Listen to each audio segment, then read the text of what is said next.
Welcome to Karma Chronicles. Please like the video and subscribe. Let's begin. I spotted the navy carpet first, same deep, expensive blue as the dress I'd chosen, though mine had cost less than one of Claudia's earrings. I adjusted my lanyard, took a breath, and stepped into the glittering lobby of Moreno Aeronautics' brand new innovation campus, pretending I hadn't just circled the valet area for 10 minutes because no one had my name on their list. Inside, the opening gala was in full swing. Glass chandeliers, roving hors d'oeuvres trays, and a jazz quartet stationed beneath an enormous projection screen displaying A New Frontier, the Raymond Moreno Legacy. I smiled tightly. Legacy. That word did a lot of heavy lifting in this family. Look what the parking lot dragged in, came a voice near my left shoulder. I turned. Jason, my brother. Same smug tilt to his chin. The same expensive watch he always made sure people saw. He grinned like we were in on a joke together, though I was pretty sure I was the punchline. Nice dress, he said. Did Claudia assign you a budget for that, or did you just expense it under consultant wear? Nice to see you too, Jason, I said, smiling just enough to show I still had teeth.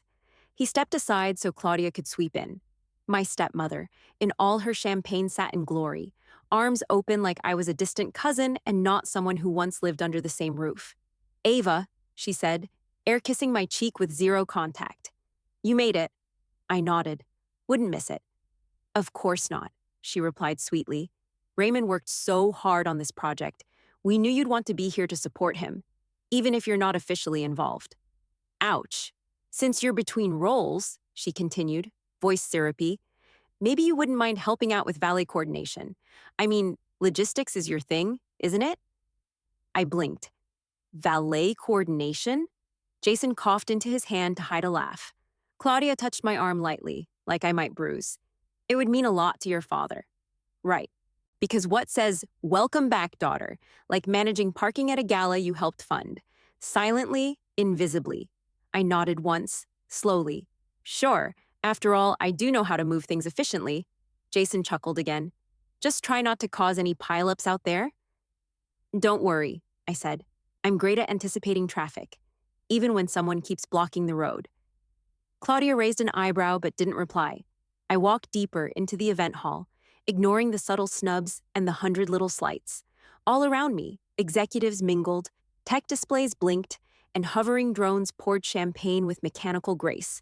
Everyone was smiling, everyone was proud, and no one, not my father, not Claudia, not even Jason, had the faintest clue what was coming. My phone buzzed in my clutch, a single text from Natalie, my assistant, board secured for 11 p.m. Talentech acquisition confirmed. I smiled. Jason might have been the COO here. Claudia might have had her curated donor list and country club smile. Raymond might have been the man whose name was carved on the building.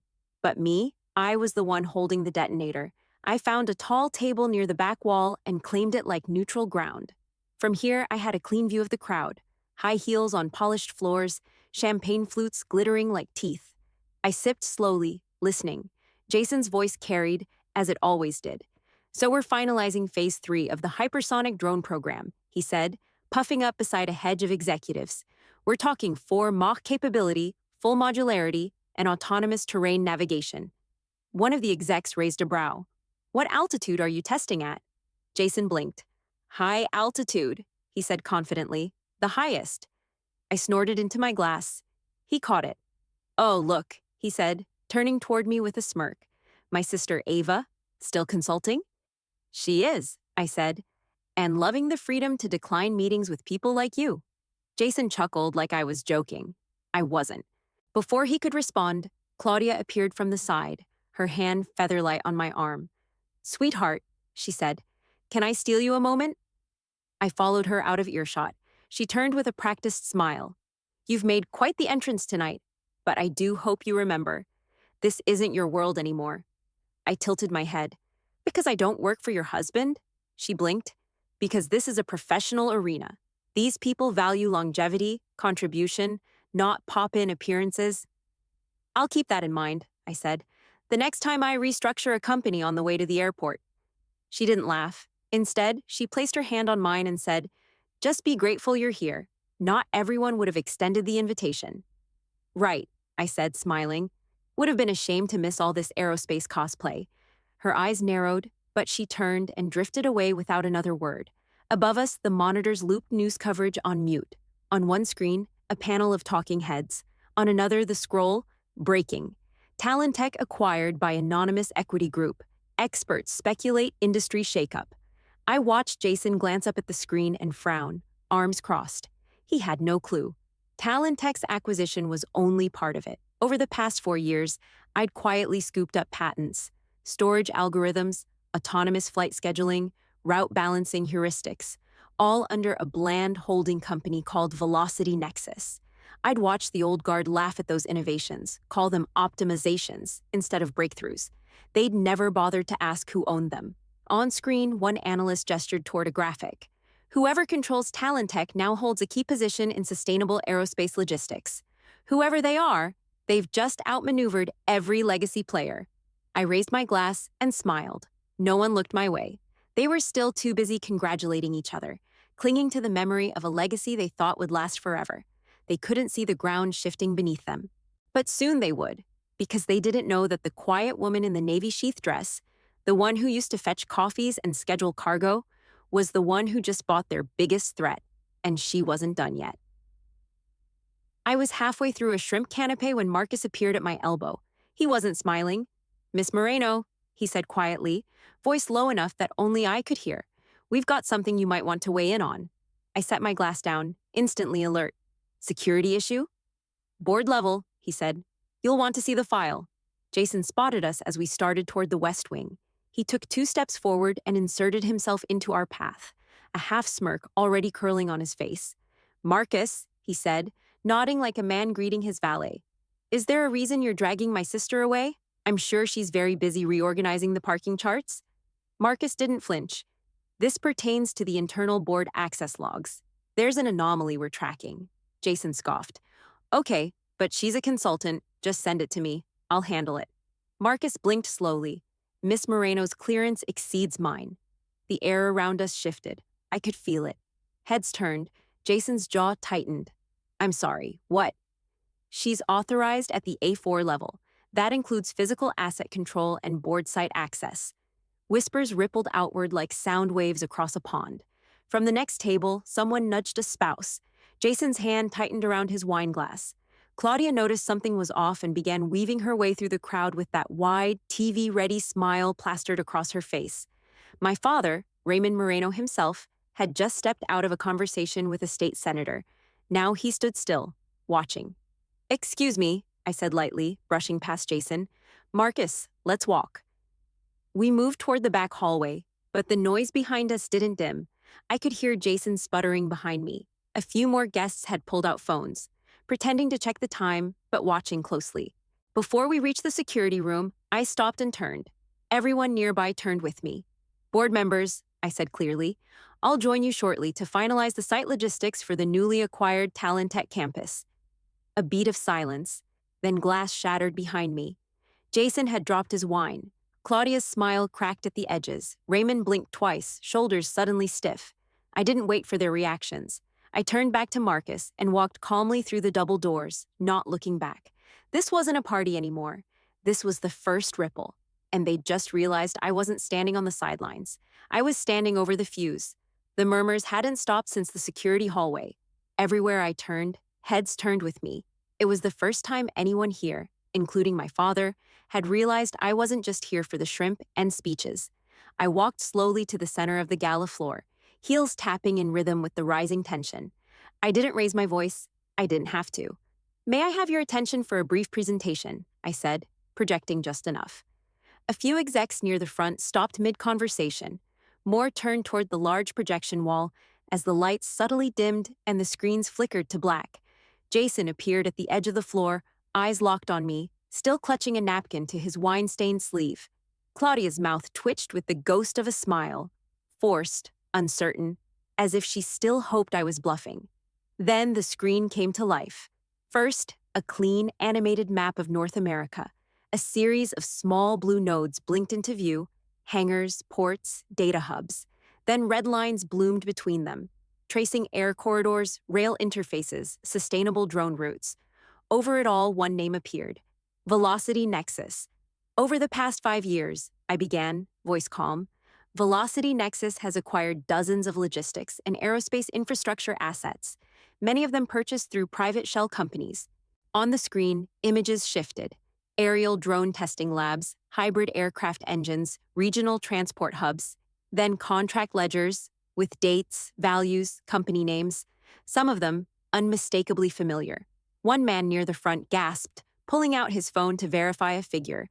These facilities, I continued, many of which were quietly offloaded by struggling legacy firms, now form the core of a fully integrated air logistics network focused on sustainable, autonomous delivery and infrastructure. Jason stepped forward, voice brittle. That's our regional lab in El Cajon. I nodded. Was. He blinked.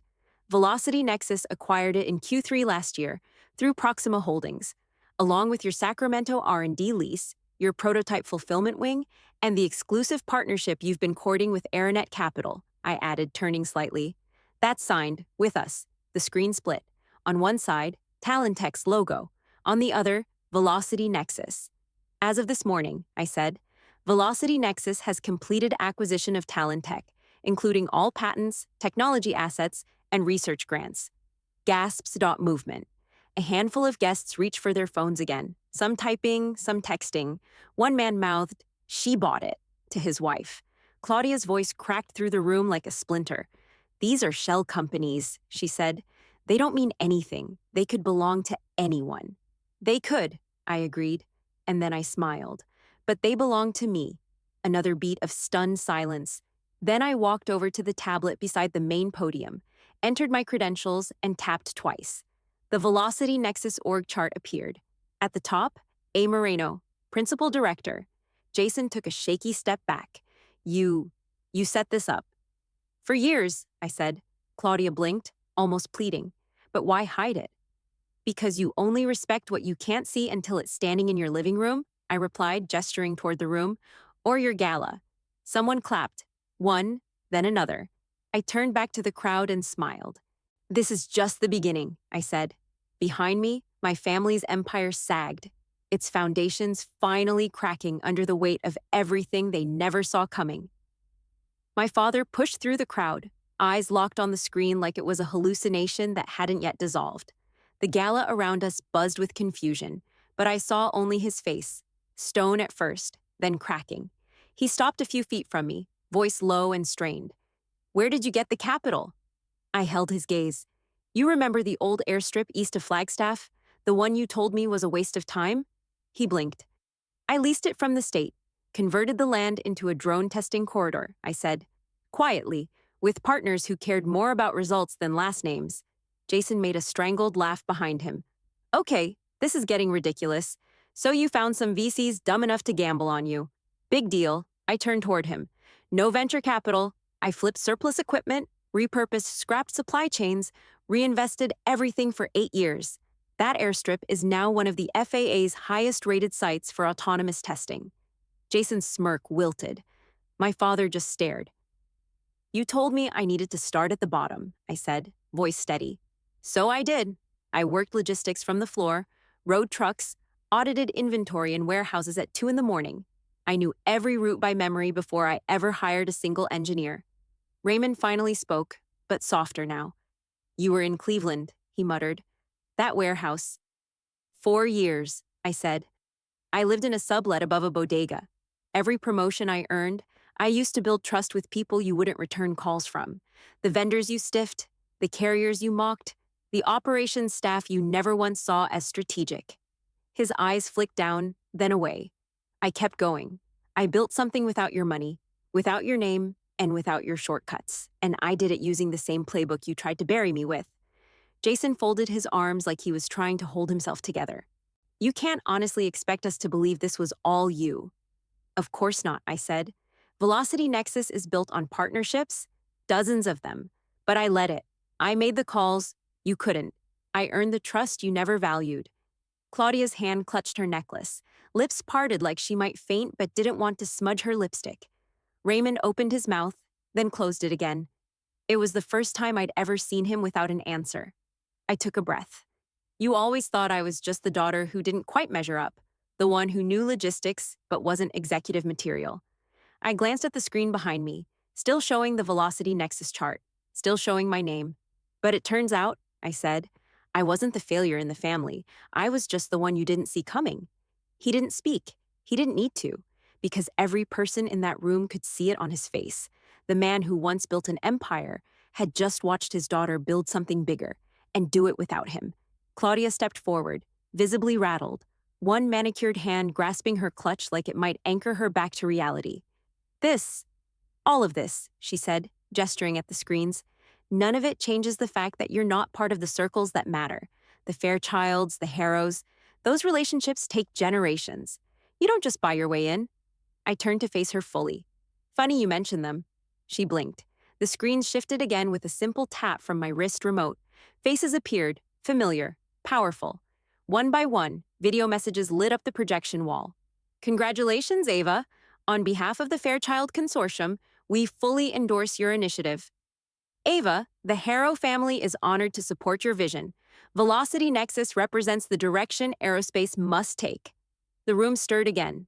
Claudia's lips parted, but no sound came out. You were saying? I asked behind me. The feed transitioned into a new segment. A high-level rollout plan. A vibrant map of the United States pulsed to life, overlaid with animated flight routes, corridor plans, and drone-friendly logistics hubs. The Nexus Initiative, I said, a nationwide strategy for sustainable air mobility infrastructure. Phase 1 begins with Talentech's integration into 3 corridor launch sites, Miami, Denver, and Sacramento. Jason had frozen at the mention of Sacramento. This, he muttered, stepping toward the screen. This was my pitch to Aranet. I had a meeting scheduled next week. You did, I said. They canceled this morning, signed with us instead. He stared, jaw slack, flipping through his tablet in disbelief. One by one, the losses mounted. Canceled proposals, withdrawn investments, partnerships rerouted. I lost all of them to you, he said, voice barely a whisper. Every deal, every lead. You didn't lose them, I corrected. You never had them. They were always with me. The screens now displayed a scroll of strategic partners, state departments, commercial drone developers, global sustainability funds, logos everyone in this room recognized. Beneath each, confirmed. People were turning now, slowly, deliberately, away from the Morenos and toward me. Some investors edged closer. 2 men in suits shook hands behind me and nodded in my direction. Claudia noticed. No, she said under her breath. They're not. They are, I said. Because I wasn't just a daughter with a point to prove, I was the future they didn't see coming. Polished, proven, and already 10 steps ahead. Jason sank into a chair someone hadn't offered him, flicking through screen after screen, realizing every failure he'd blamed on bad luck had Ava's fingerprints on it. One of the younger investors came up to me, hand extended. Miss Moreno, he said, his voice eager, we'd love to be part of this next phase. I shook his hand.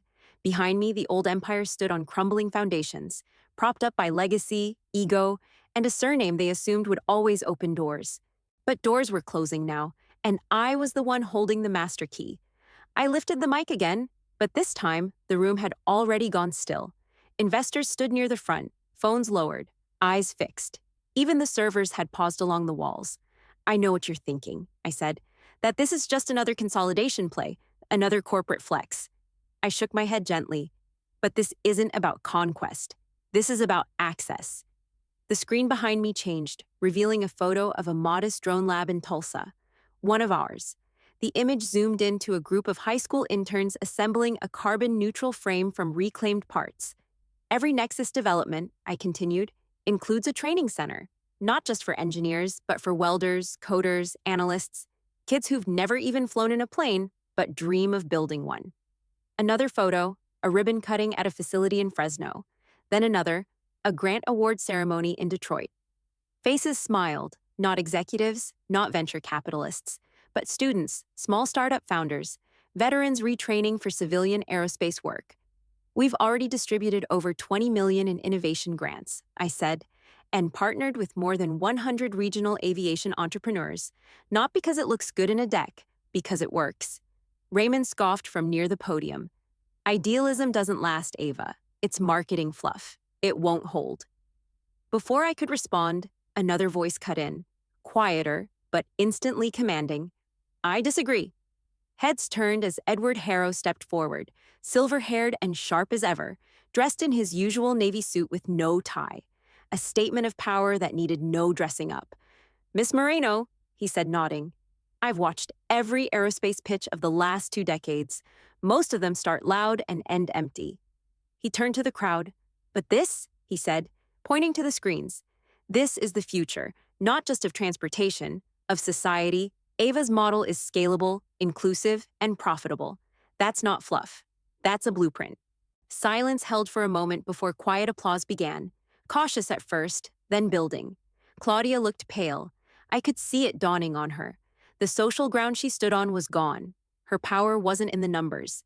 It had always been in perception, in optics, and now even that had shifted. I nodded to Edward, then turned back to the display.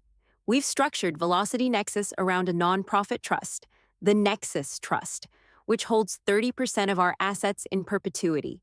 The chart on screen outlined it clearly. Community education, infrastructure reinvestment, R&D for underserved markets. All profits from that portion, I said, go directly into scholarships, workforce development, and municipal partnerships. Jason looked like he'd been punched in the gut. Claudia had stopped blinking. And that, I said softly, is why we're not just another name on the marquee. The applause rose again, real this time. I stepped back and let the room absorb it. Let them all see. I hadn't just outbuilt them, I had outgrown them, and I'd brought everyone else with me. The last applause had faded, replaced by quiet murmurs and sidelong glances. Investors lingered near the screens, forming new circles around new power. My power. Raymond stepped forward, moving slower than before. The man who once strode across tarmacs and boardrooms now walked like someone searching for stable ground. His voice, when it came, was softer than I'd ever heard it. What happens next? He asked. I looked at him. At the deep lines carved into his face, the pride sagging behind his eyes. He still wanted to feel in control. Still hoped this could be a handoff, not a reckoning. I turned to the crowd and lifted the mic one final time. Starting next quarter, every Nexus facility will begin transitioning to zero-emission operations, I said. By 2028, we intend to become the first nationwide aerospace logistics network to run entirely on clean energy. The screens lit up again. Green campuses, solar arrays along drone corridors, vertical farms built into repurposed hangars, animated renderings of hybrid aircraft, mobile air clinics, refueling towers tucked into city edges like lighthouses for the sky. I let the vision hang there, then added, and our mobile Nexus clinics will launch by year's end. First destinations, Pine Ridge, Camden, and the Texas Rio Grande Valley. Jason stood off to the side, fingers gripping his phone like it might ground him. He looked over at me, eyes wide with something I didn't expect. Not anger, not disbelief, fear. He stepped closer and leaned in. Is there still a place for me? He whispered, barely audible under the hum of the crowd. I looked at him for a long moment, then said just as quietly, earn it. He nodded, but his face had gone blank, like even that small condition stunned him more than a rejection. Claudia turned sharply, trying to reclaim some posture of authority. I hope you understand the damage you've done tonight, she said, voice tight. Some things deserve to stay private. I raised an eyebrow. Like when you told everyone I dropped out of that Georgia project? Or when you laughed at the idea of me consulting real executives? She opened her mouth, then closed it again. This isn't cruelty, I added. It's clarity. For once, I just didn't let you control the version of me people see.